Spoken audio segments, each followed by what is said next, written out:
在个新闻要甲咱乡亲要安怎坐公车伫公车顶换无好，造成摔着伤的代志是有够济。敢若这2年公车跋倒摔着伤案件就有393件。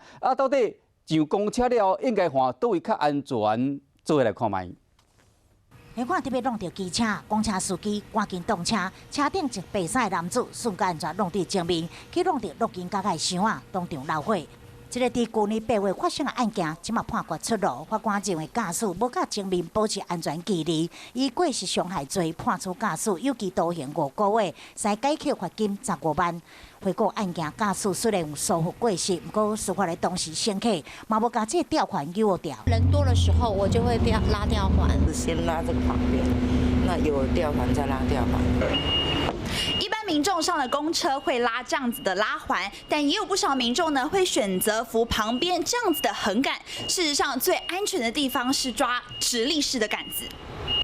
根据台北市公安处的统计，对2007年到今年9月，公车顶乘客摔伤的案件就有393件，其中无换这个扶手造成摔伤的就有209件，就算换这手环的，有153件摔伤的案件。上车的时候就会有一些滑手机啊，或者是提菜篮的一些动作。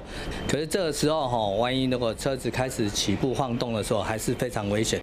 另外，若是有换这吊环的乘客，嘛建议你双手做伙扭，安尼比较稳较在，就算坐累咧，手换掉咧，嘛较安全。